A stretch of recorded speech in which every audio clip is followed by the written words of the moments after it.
Ephesians chapter 5. We have been, for this month, been dealing with relationships, and we started the month talking to our singles, and due to the fact that it was Mother's Day, we spoke to our mothers. I believe in good order on this Sunday, we can spend some time talking to wives. Amen. That ought to apply to a few of you. It may apply to some of you down the road, but nevertheless, it affects all of us. Amen. Amen. And we've been preaching under the total umbrella of focus on you and God, but specifically today, we want to speak to wives, Ephesians 5, verse 31.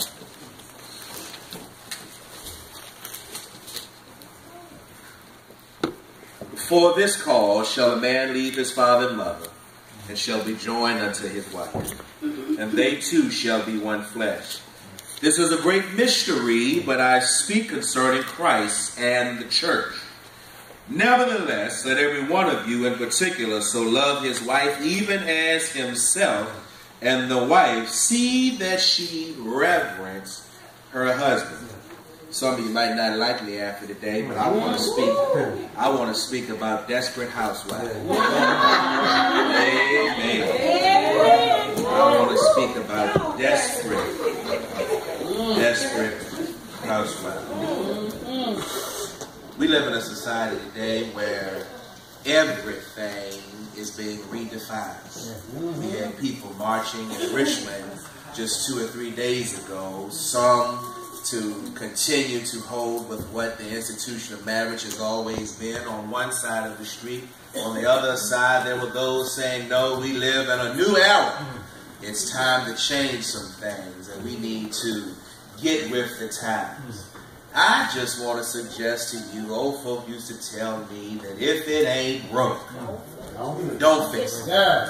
So maybe some of you here still believe that what we've had in place wasn't broke. We don't need to fix it. So we already understand that God's intention ever since the beginning of time was that man should be married to one woman. That's what we believe. That's what we were taught.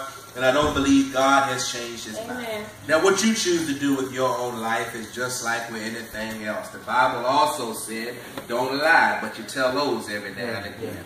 So it just doesn't matter what God has to say. It depends on whether or not you want to believe it. So we're not wrestling with that. We're not dealing with that. We just want to speak to some folk who may be wrestling with some things in their own home, because whether you are a wife to be, whether you are a wife now, whether in the future you see yourself as a divorcee, that is to those folk who we want to speak to on this day. We believe God has a word for you. Amen. Between October 2004 until May of 2012, there was a popular show on TV, and many of these people achieved a level of fame, and they were virtually, many of these actresses unknown at the time. It was a show where it was the only show where all of the leading cast were females. This show in its first year, in its debut year, had in excess of 30 million viewers every week. Needless to say, it was popular. In a town called Fairview, on Wisteria Lane, we found that these folk had what appeared to be the great life. Nice houses, picket fences. Oh, but if you, that might have been that show, but there's some mystery shows where I like where the voice gets a little bit creepier, the music gets a little bit softer, and it talks about the fact that every time you see a picket fence and every time you see a big house, what lies behind those walls? That's right. There was a lot of jealousy, a lot of envy, a lot of deceit, a lot of murder, and a lot of secrets that were kept. But the thing about this is, a lot of this goes on in our own homes. A lot of these things go on in our own lives. There is a paradoxical point in the fact that you see the word desperate and housewife conjoined together. There's something wrong with that picture, because we've thought in all our lives that if we became a housewife, that all of our cares and all of our worries would be gone. You've heard me say this before, and let me begin again. Somebody lied to you. And so therefore, we find the word desperate attached in front. Desperate means that there's something that you want to pursue, something that you want to obtain, and you don't care what you've got to go through to get it. You're willing to go through being overwhelmed through anxiety and anxiousness, and you're willing to risk this at the point of losing all hope.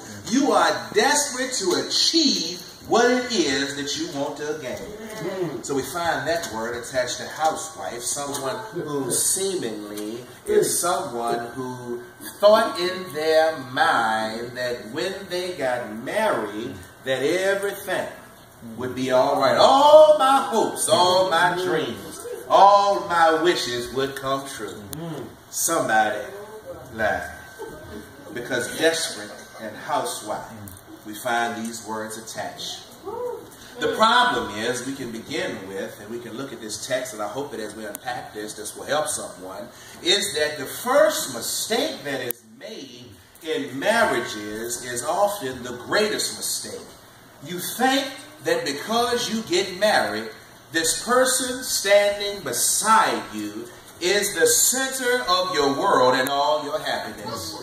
See, the problem is that you put too much authority on that individual. You give that person too much power. You give that individual too much of your happiness is dependent upon what they do. What happens when they're sick? What happens when they don't feel well? What happens when they're unable to work? What happens when they're unable to do something? Then because you were attached to join to them and your happiness was solely dependent upon this person, that then means that when they're unhappy, you're unhappy too. Too many times we put too much weight on other people. Too many times we fail to understand. We fail to understand the credentials and the qualifications of a mate.